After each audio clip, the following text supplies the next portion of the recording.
군사기밀인 암구호를 담보로 현직 군인들에게 돈을 빌려준 불법 사채업자들이 재판에 넘겨졌습니다. 이들은 민간인 100여 명에게도 고금리의 이자를 받고 불법 채권 추심을 한 혐의도 받고 있습니다. 한국전력공사가 호남권 해상풍력단지에서 생산된 전기를 수도권으로 보내기 위해 고압 송전솔로 건설을 추진 중인 가운데 전북에서는 주민 반발이 확산하고 있습니다. 전북에서는 최근 5년간 매년 4,100여 건의 음주운전이 적발됐고 약 70%는 혈중 알코올 농도가 면허 취소 수치에 해당했습니다. 전북특별자치도가 민관 합동으로 가을축제 안전점검을 추진합니다. 주요 점검 내용은 지역 축제장 안전관리 계획과 질서유지 대책 등입니다.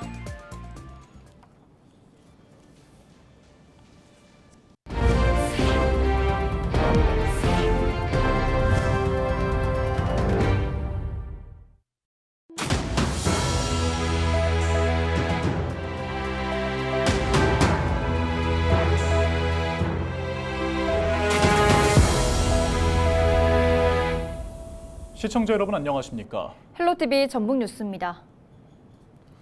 흔히 군대에서 아군과 적군을 구별하기 위해 쓰는 군사 기밀 용어를 암구호라고 합니다. 암구호를 담보로 현직 군인들에게 돈을 빌려준 불법 사채업자들이 재판에 넘겨졌습니다. 대부업 등록을 하지 않은 이들은 군인뿐 아니라 시민 100여 명에게도 고금리로 돈을 빌려준 것으로 드러났습니다. 이나라 기자입니다. 피의자들이 외부에 유출하려고 이렇게 암구를 받은 것은 아니고 채무자들한테 압박용으로 채권 추심용으로 암구를 수집했고 해당 군인한테 돈 갚아라, 안 갚으면 부대에다 전화하겠다, 빨리 갚아라 이렇게 수해 협박을 한 것으로 확인됐습니다. 암구호를 넘기고 사채를 쓴 군 간부 등 3명 중 1명은 재판에 넘겨진 것으로 알려졌고 다른 2명은 국군방첩사령부에서 조사받고 있습니다. 이들이 빌린 돈은 한 사람당 수십만 원에서 200만 원 가량이었는데 60만 원을 빌리면 일주일 뒤 90만 원을 갚아야 하는 고금리에 시달린 것으로 확인됐습니다.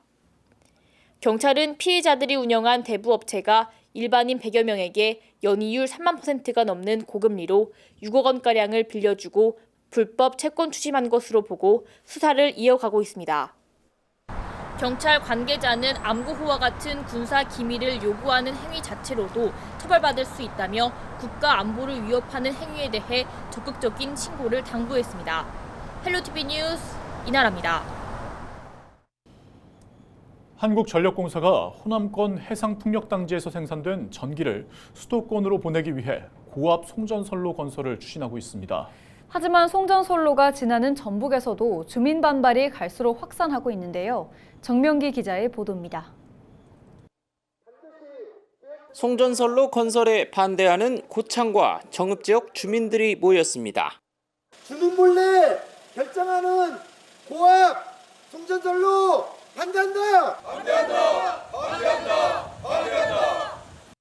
전남 장성에서 정읍에 이르는 고압 송전선로 건설 사업의 원점 재검토를 요구합니다. 송전선로 건설을 위한 광역입지선정위원회 4번째 회의가 고창에서 열렸기 때문입니다.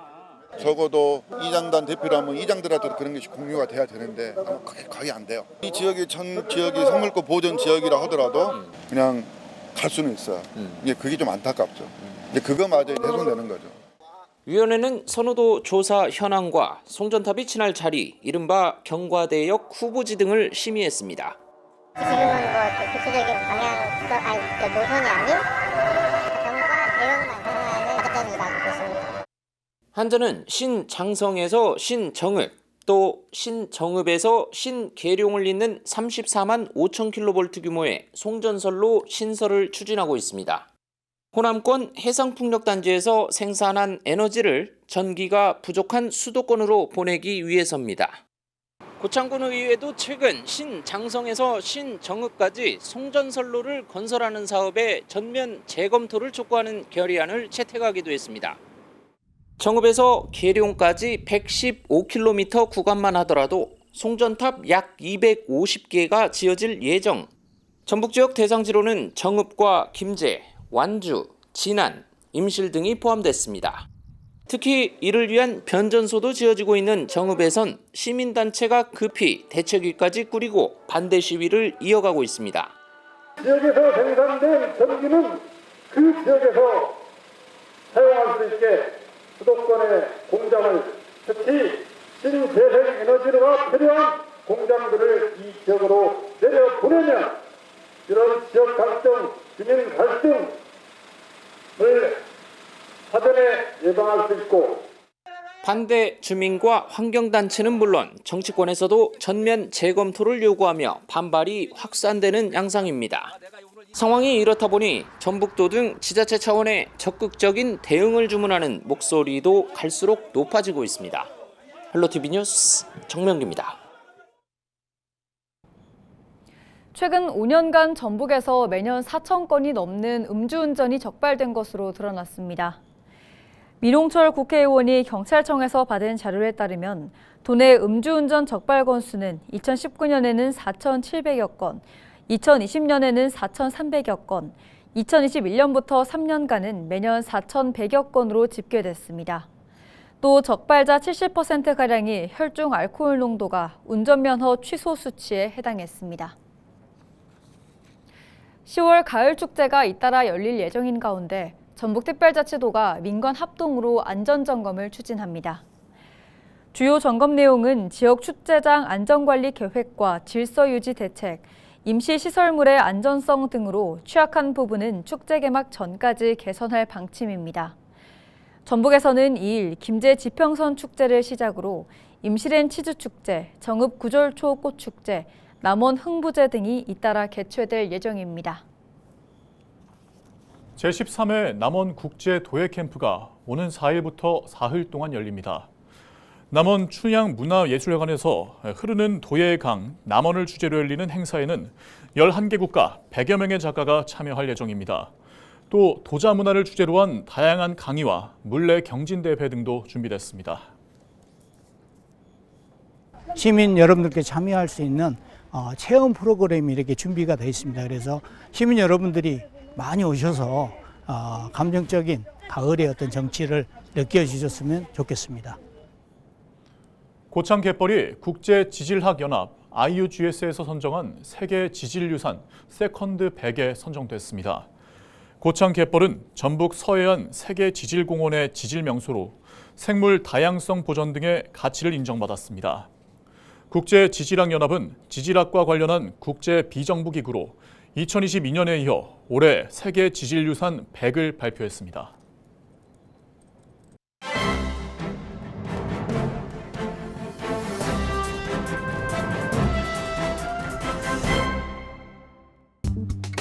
신문브리핑 전북일보 기사입니다. 최근 전북에서 경영난을 겪는 건설사가 늘어나고 있는 것으로 나타났다고 합니다. 이자 비용이 증가한 가운데 경영난으로 영업 손실이 확대되며 재무 건전성이 취약한 기업의 비중이 증가한 것으로 풀이된다고 하는데요. 한국은행 전북본부의 현장 리포트, 전북 지역 건설업체의 재무 건전성 점검 보고서를 보면 전북 건설사의 재무 건전성은 2022년 이후 악화되고 있다고 합니다. 한은 전북본부가 국토부 시공능력평가 전북 상위 50위 이내 종합건설사 중 외관기업 23곳의 감사 보고서를 분석한 결과 전체적으로 재정 상황이 나빠졌다고 하는데요.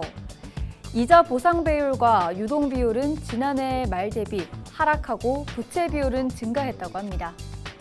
또 지난해 말 미수금은 전년 대비 12% 증가하고 대여금 회수 불확실성으로 단기 유동성 위험까지 커졌다고 신문은 전했습니다. 지금까지 신문 브리핑이었습니다.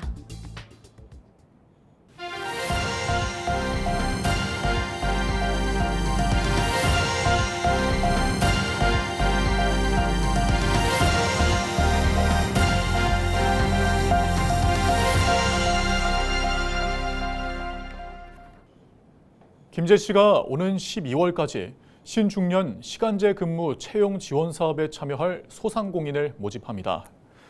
지원 대상은 지난 7월 이후 40살 이상 65살 이하의 신규 직원을 채용한 김제에 있는 소상공인 사업장입니다.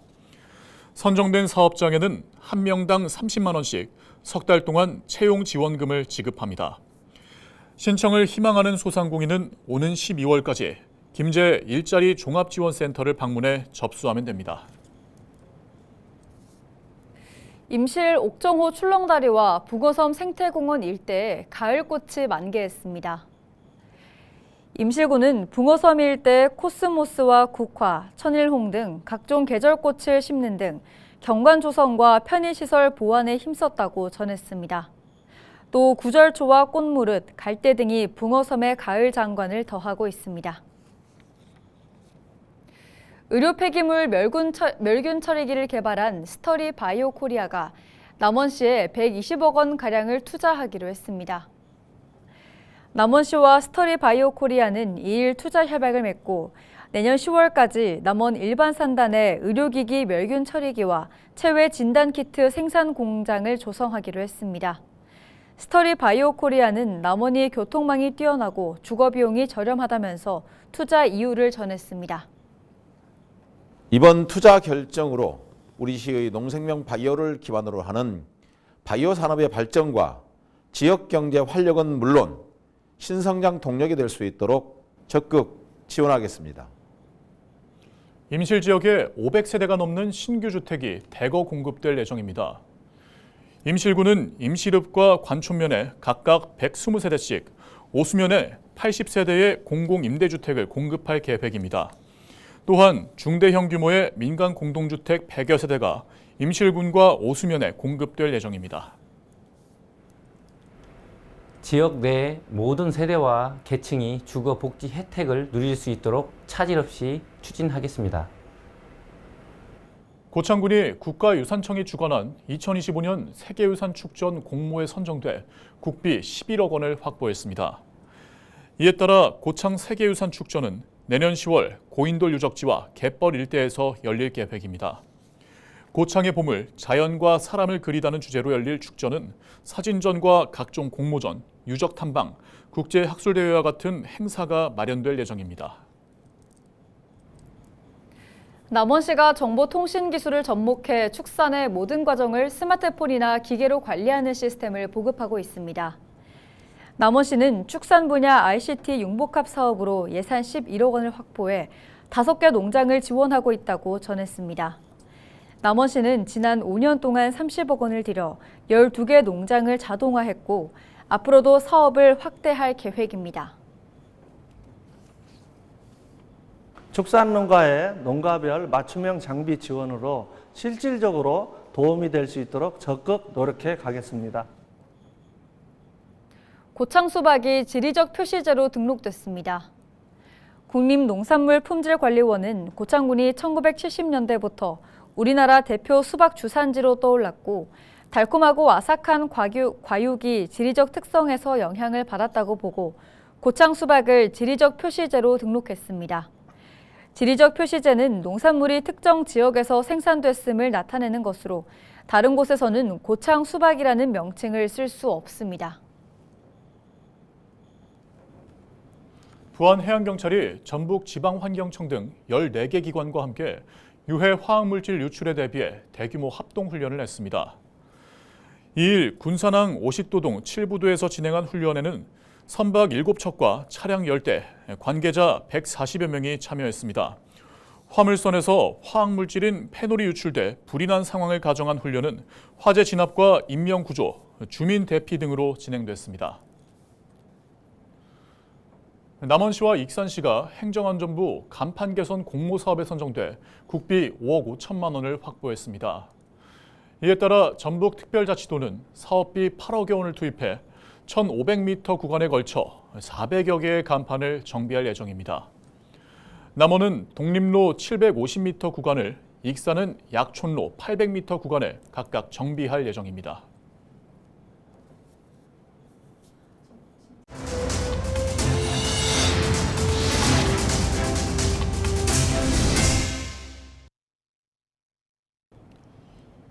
이상으로 뉴스를 마칩니다. 저희는 언제나 지역민 여러분과 함께합니다. 네, 시청해주신 여러분 고맙습니다.